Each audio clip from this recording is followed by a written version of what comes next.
Who better to have in the studio today than a seasoned business journalist? He's been doing this for years. And of course, when it comes to money, this is the guy, okay?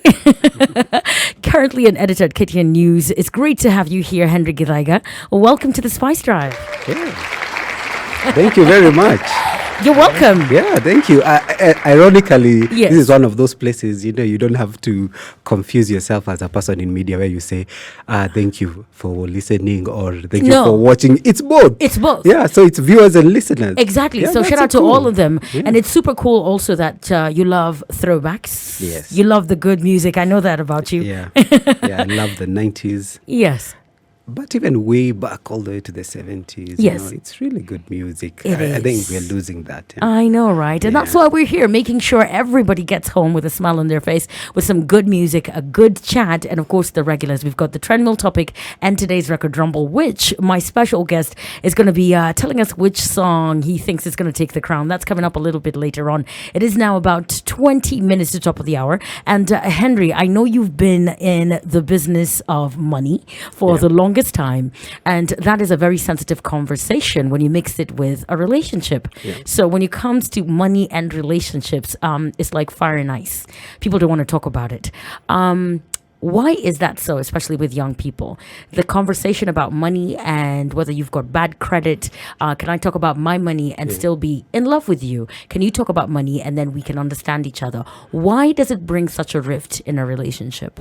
Well, mostly because nowadays, increasingly, the culture is changing. Yes. There used to be a high dependency culture where you'd say, oh, the guy's earning more than the lady, that kind of thing. But that is changing. Yes. Sometimes people are equal. Sometimes the lady's earning more. Sometimes the guy's earning more. But increasingly, you're finding that ladies can take care of themselves. Yeah. They feel like they really don't need the guy for the financial end anymore. Yes. So increasingly, you're seeing the gesture kind of appreciation of each other becoming more of a thing. So you'll see someone will go out of their way to spend this much on this type of experience for a lady, Yes. as opposed to just giving them money because they have their own money. Yes. They drive their own cars. Yes. And it's funny that even as a society, we laugh at people like the guys in Saudi Arabia and say, oh, women can't drive. Yes. But ingrained in the society are some habits that we are yet to get rid of, where when you're driving you hear, that must be a lady driver. You see, so we'll judge other countries for putting women down, but inbuilt within us we still have that culture, and the dependency rate has been there for a while. Yes. And it will take a while to go away. Yeah. And because of that dependency rate, guys feel, oh, I need to give her some money. I need to make sure she gets her nails Yes. done, her hair done. And most of the ladies are like, hold up, even this money you're giving me is not enough for the Yes. things that This is I not want to even do. what I use Yeah. for a manicure. What are you doing? Yeah. But for men, you're bringing in a masculine standpoint. Is it a power play thing when a man gives a woman money? Does it mean that he kind of owns her and he is in charge? It means that, whatever it is that makes you tick, whatever makes you happy, I am responsible for that. You cannot do it for yourself. Because there's been debates about women who still make their own, but men still feel the need to give a woman money. Is it about power? What is it about? I'd say it's not so much about power as in the socio-cultural norms, where Yes. the man still needs to feel like the provider, that you don't want to be emasculated, and you feel for a long time it's been about providing. Yes. As opposed to just figuring out what the lady needs. Yes. But increasingly, since ladies can provide for themselves, that dynamic is changing. So it's about finding a way to exercise your authority aside from money. Yes. So it's saying, oh, are you in charge? Are you in control? Yes. We can go out maybe on a date and they bring the bill, but because of the way we are seated, whether or not I'm making more money than you, you see, this lady looks like she's the one who's She's paying, definitely the one paying this bill. Yeah, so it's about how you stand out as the gentleman, Yes. and also how you take charge and you take control. Because at the end of the day, Right. you want to feel like you're in charge as the guy. I mean, I think that will never end, especially in our culture. Why I'm so interested in this particular conversation, because it's popped up a couple of times since this new month began. They've branded it as the month of love. I really do not understand why we just jump on this wagon. But it's the month of love. And there's high expectations about, different languages of love. And the biggest language of love is spoiling and spending and giving, gifting. These are some of the things that men feel like they need to do. They are required to do, especially if you're in a relationship with someone. If you miss out on doing something grand, I mean, we've seen different ads this month of ridiculous things that also make us question our financial literacy and our capabilities as well. Why is it that it's ingrained on a marketing standpoint and a business standpoint? Why is it that we're conditioned to think that this is the month where we spend to show love? Where did this attachment of these two things begin? Well, basically, everyone needs a season to relate or something to relate to. Yes. So there's something called the fresh start effect. Yes. So at the beginning of every year, everyone will make goals and targets. Yes. It's giving you a chance to start over. It's the same thing for love. Right. There seems to be a time where someone wants to show, I can really step up. Yes. Yeah. And people step up in different ways, but increasingly, that culture has become commercialized because there's a lot of consumerism. Everybody wants to have the more shinier object, Absolutely. the bigger object. And so as a guy, you'll sit down and say, okay, what shiny object will I give the lady in my life? Or for those of us, I've had a lot of people online telling me, well, nowadays it's not just a lady, it's ladies. There are all these controversial things going on. Yes. So you need to find something that you want to show that, oh, okay, she's my lady. I did this for her. I did that for her. It's about doing something for someone. But because there's a commercialization of it, then you feel you have to spend more money. You have to outspend your friend. You have to outspend her friends and the relationships they're in. You want to set a certain standard for them. Yes. Yeah. But I think the trick is to always make sure that you don't mix two things. Yes. Setting a standard that you cannot sustain. Yes. And doing a one-off gesture. Occasionally it's good to do a one-off gesture. Yes. You can do those expensive things. You buy a very expensive bracelet, but it's a one-off. And make sure you tell your partner it's a one-off. But if you make it a standard, that's going to be unsustainable. Yeah. So find something Yes. that even the way you communicate and say this, I want to treat you this time. Yes. And you make sure the key word here is I'm treating you this time. So don't set a certain standard that you cannot live up to. Absolutely. Wow, that's a good tip because there's a lot of people today with unrealistic standards that they've set for themselves. And on a commercial level, I think business is doing well, especially on a month like this, because they tap into that and they know that, men want to impress, men want to give. However, there's also a different bracket of men who are actually now on the receiving end of gifting during this month. They're also waiting for their gift so that they can share that off. But that's a story for another day. But when it comes to people that live together, there's been a continuous debate of how things used to be done when we were growing up and how things are happening today. Back in the day, whether you call it pocket money for mama or the homemaker, some people would say, why would you give a homemaker money? What does she need money for? But our fathers believed in give mama some money so that she can have something in her basket, so that she can run the home. Today, we've talked about it. Women are driving their own cars. Women are out there grinding and doing the best that they can. They bring home the bacon in some situations. Is it still necessary for men to still give their woman pocket money or an allowance? Some women find it oppressive. And I mean, when you look at it, it does nothing for the relationship. They can separate finances and the relationship. That used to happen back in the day. Yeah. Someone confessed to me, a good friend of mine, and says, no, I pay for my own manicure. We split everything 50-50. We love each other, but when it comes to money, we don't mix it. In fact, he never gives me a coin. But I also know people that are housewives in this generation, and they still get their men paying for their hair, fueling the car. Literally every single detail of their life has been sponsored. What do you think about pocket money for your significant other? Well, it depends on the dynamics of the relationship. Yes. Of course, you don't want to be this guy who has an executive job and you have a stay-at-home wife and she doesn't look like you to mash in any way. Right. But for couples, I think it's a different conversation. You have to discuss how you want to spend your money. Some people say you have to have a joint account to pay the bills and then everybody gets to keep their money, how you contribute to that. But I think there's a shyness for people to talk about money. Yeah. Yeah. And the underlying factor behind all this is the social cultural norms that the man still wants to be the provider. And the woman, to some level, occasionally would expect that you'd provide. But the question is, provide what? Because some women just want the security, not...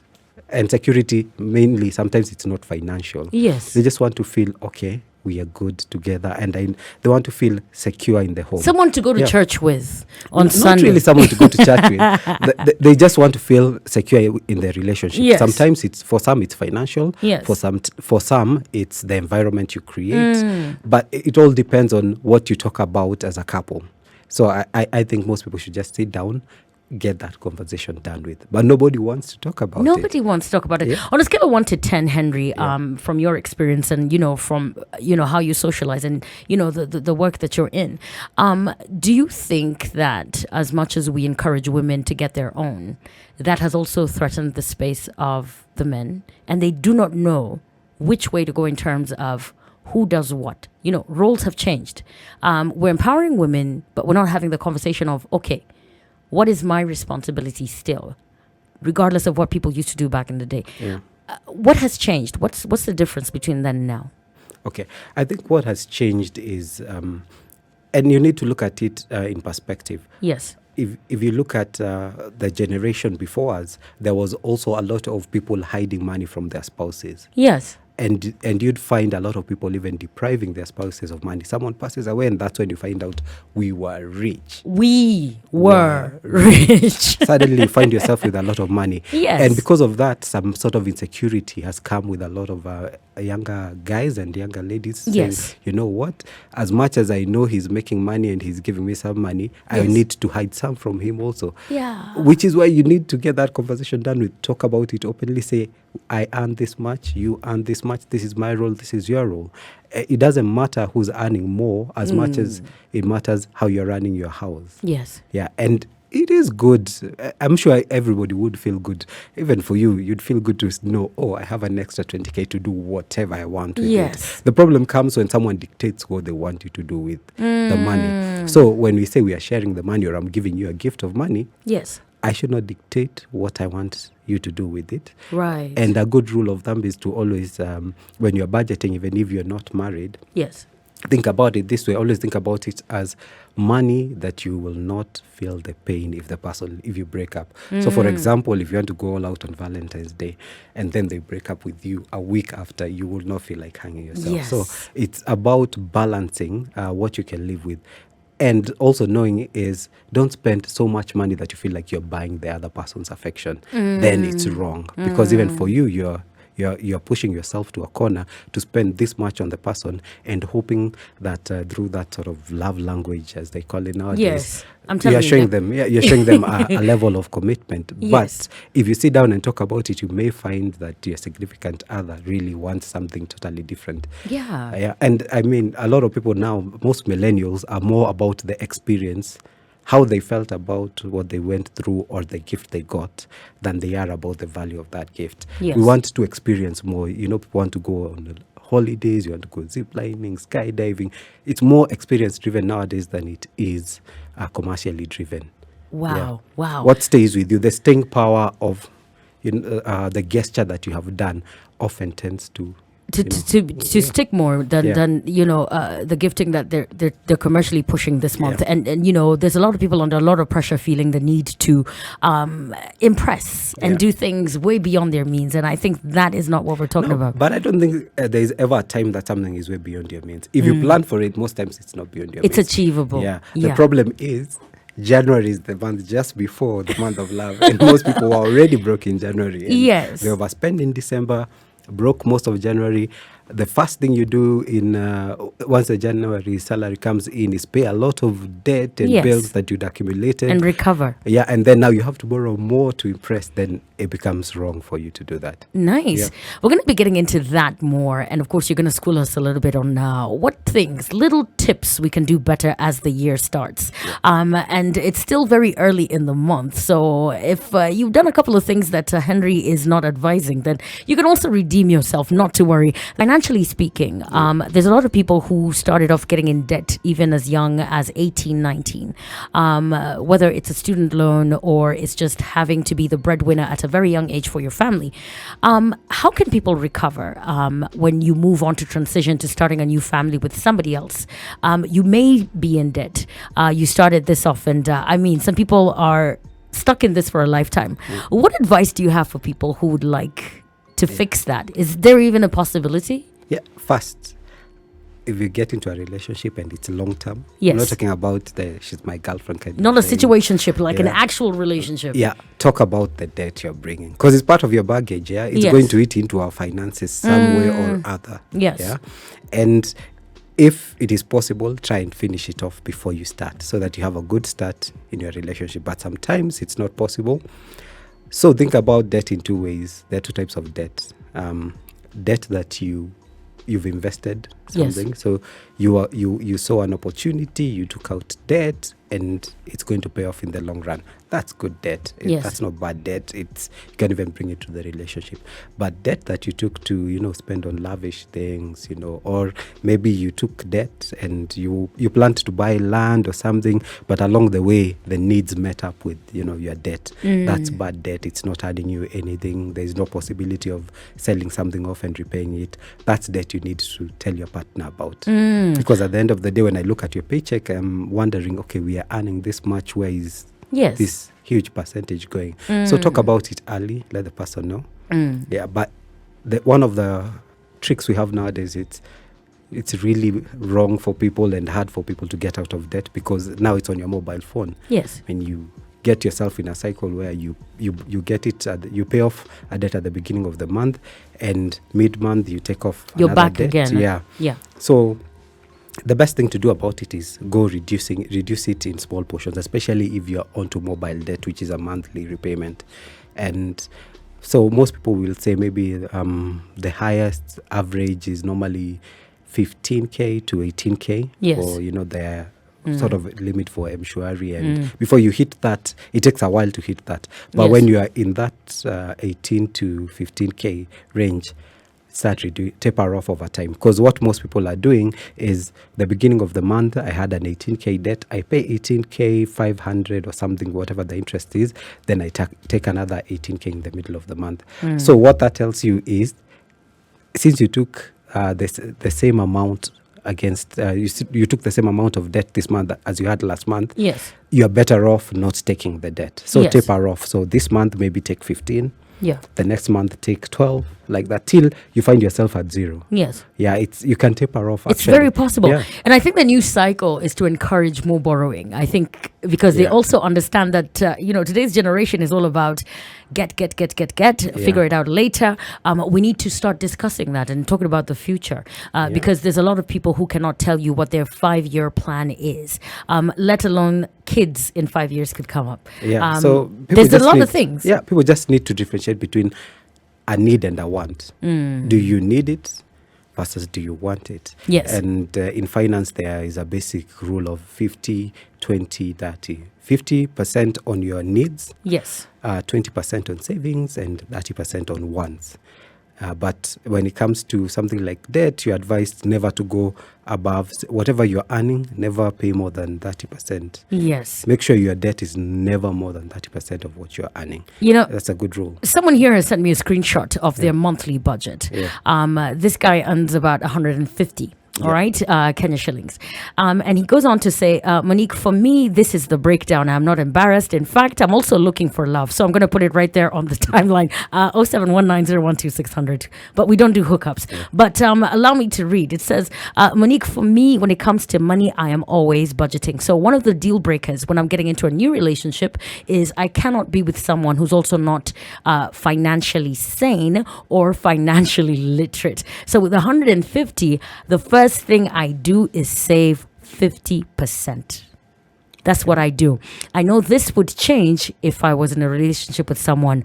Would I still give my woman money, pocket money, or an allowance? Yes. It's a pride thing. It's a power thing. I definitely would, and I will pull all my weight to do so. That's an interesting one. 150. Hey, yeah, dude, you have a good salary. It's a good It's a good salary for a lot of people. But you need to know that the younger you are, the more you can save. The older you get, the harder it is. Because again, the reason why they say 50% on need is if you have a kid, you have to consider school fees, you have to consider their clothes, you have to. If you are married, you also need to consider the living situation. Maybe if you are able to live in a one bedroom, now suddenly you have to get a bigger house. The other. So your needs increase the older you get. So the younger you start saving, the better. Because when you are younger, you can save 50%, even 60% of your salary if you want to, because you have more wants than needs at that point. That point. Yeah.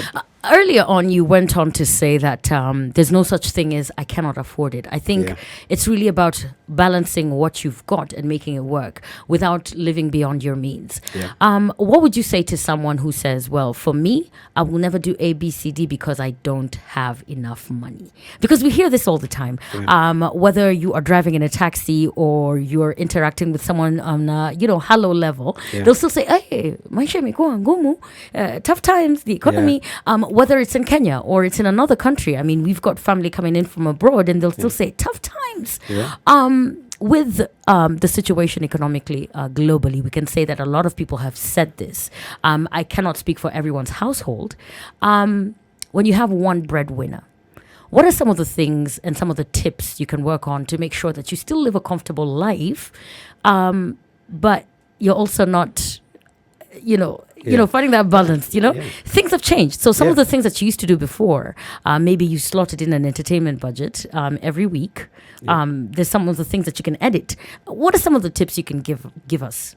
So again, 50% needs, 30% wants, 20% savings. If you can, and some people are not able to do this. But a good trick, and as you'd mentioned, there are people who find themselves having to pay school fees for their siblings earlier. I went through that whole, that period myself. And one of the useful things I found very useful was to pay myself a 13-month salary, which was, I'd say, I can't afford to save 20% of my salary, and I can't afford to save way more because I have other people depending on me. So what I'd do is I'd take about 10% or 5% of my salary and save it up towards the end of the year. And what that does is, say, for example, if you take home, say, maybe 20K, and you are saving 2K every month, you have 24K at the end of the year. That, is surplus money that can even run into your January problems. So it's about setting aside money sometimes for emergencies, and that's where everybody gets knocked off. Because emergencies come up, you have to deal with them. And the other thing about savings is, if it's not a savings, if you can just sign for it. And this is what I mean. If you have a savings account and all that is required is for you to get on your phone and transfer money from your savings account to your phone, that's not a savings account. Because an emergency will always come up. And you'll always have access. You'll find a way. It's too easy. So put it beyond your access. They're called sort of commitment devices. These are devices that will lock you in for a longer term. So for example, maybe you'd say putting the money in a circle. For you to withdraw money from the circle, it takes about 2 to 3 months. You have to call your uncle to come sign for this thing. I understand what you're saying. Lock in as much of your savings as you can, but also have some money set aside for emergencies. And I found a lot of young people, because now what we're moving to is the gig economy. And, you get a gig here, you get a gig there. You may not need employment as much as people would before. So the guys in the gig economy, I tell them, first thing, get a medical cover. It sounds like a lot of money, but the day you're sick, you'll see the value. Because if you count the number of times that you'll go even in for a flu, consultation fee, 5K. If you go for 3-4 flu shots in a year, you've already taken up 20K, yet the insurance maybe you'd have paid was 15 to maybe 30K. If you get admitted once in this country, we have to call a fundraiser for you. You know that. So, it's unfortunate. So if you're in the gig economy, you're a young person, you have a lot of money coming in from here, there, make sure you have a medical cover. And there's still ways from what you're saying. I mean, and also some of this is stuff that you have lived and experienced. I don't know about your relationship status, but Engaged. Nice. Congratulations to you. I'm going to be dropping you a nice song. I'm curious about joint accounts, okay? Because we were talking money and relationships here. There's people who are hesitant about that. There's women in this country, women that I personally know, good friends of mine, good Christians, by the way, they practice. However, they do not believe in sharing every financial detail with their significant other, because there's always that kind of doubt of, it's never good to put all your cards on the table with the love of your life. And of course, the women that have, the issue is always, no. You don't want to invest all your money with this person. Even if it is your husband, not even your children will know that there's a separate account. There's people listening to the show right now, actually, who have separate accounts, and I don't really know the details of what he has. Well, we have separate accounts as a couple, and sometimes it just helps for you to know. Is just assign the commitments, the needs in the house. Yes. Assign the needs in the house. Break it down. Yeah. So I think there's been this narrative that, for you to be a good couple, you should have a joint account. It won't work for everyone. There are couples who, if you talk to them, what it took for them to get to the level of trust where they have a joint account, they don't tell you the backstory. Yes. So basically, all you need to do is assign the needs in the home. Say you have rent, you have electricity, you have water, you have clothing, you have the day-to-day shopping, for running the home, and the monthly shopping. Assign those. Then leave yourselves with your money. So what that does, it frees you up to know how to manage your own money, and for your spouse to manage their own money. Then after that, say, okay, maybe we should invest in something together. Start, because trust is something that you have to build over time. Let no one lie to you that you'll meet someone today, be engaged, get married, and then suddenly you're putting all your money together and you have no secrets from it. It takes time. So matrimonial harmony means a joint account. I mean, we hear these things. Even when you go for these workshops where they say, here are the 5 secrets of how to make your marriage work. Make sure that your husband always, and again, why you are here, and it's so significant, is things have changed so much from the advice we used to get from our parents, and the things that made them, their marriage work. And today, there's things that just don't apply. And it's very possible, from what you're saying, to be with someone and you're madly in love, and it's okay, and it's working. However, my money is my money, and your money is your money, because I work hard for it. But it doesn't mean I'm cruel. It doesn't mean I'm cruel. Just find something that works for you. The same way that when you fell in love, you are attracted by different things from other couples. Yes. That means also even your money, occasionally you'll find that the way you treat money is different from everyone else. Yes. But also know yourself. If you're the spendthrift in the relationship, you might not want to have access to the main account, So just there are commitment devices that you'll put in as a couple to safeguard each other. At the end of every month, we need to pay rent, we need to do these things. Assign those things. Once you've assigned those things, whatever is left over, now you can bargain on what you want to do with it. But if you've not assigned those things, that's why you'll find someone says, who was paying electricity this month? Oh, and then there's conflict.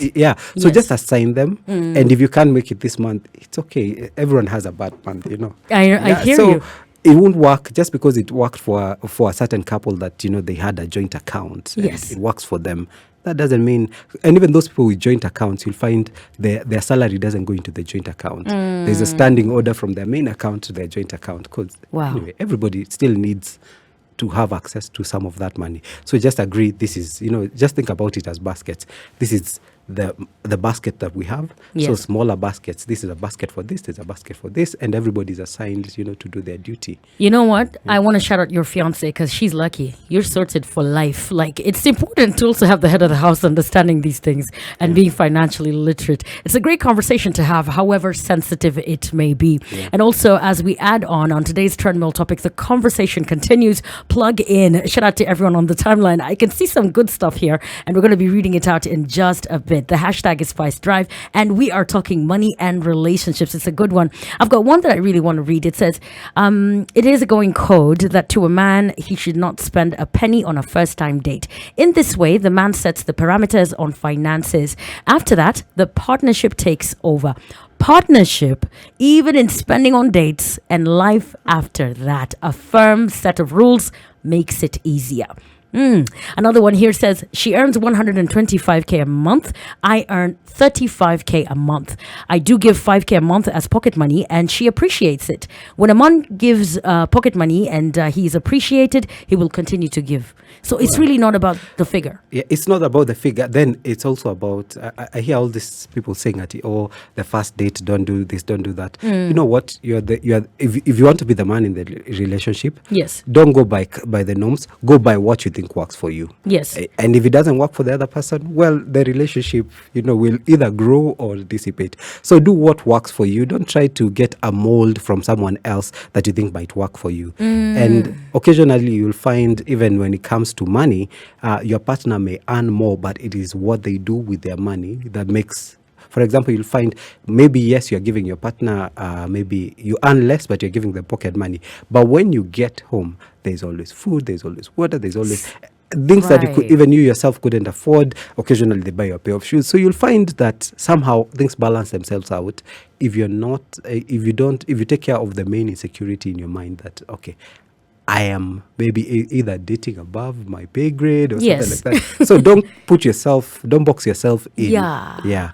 Because at the end of the day, like he said, he'll give her 5K and she'll feel good. She'll appreciate him because he's trying to do something for her. Yes. So it's not the quantity of the gift. Sometimes it is the quality. I hear you. Yeah. And just before we get into the record rumble, here are Henry Githaiga's golden rules when it comes to money. Spend 50% on needs, 20% on savings, and 30% on wants. I mean, if you want him to buy you a waist trainer, but come on. You could get that yourself. Yeah. I mean, let's have those conversations. And of course, what may be important to the other household may not be important to the other. This is some sound advice.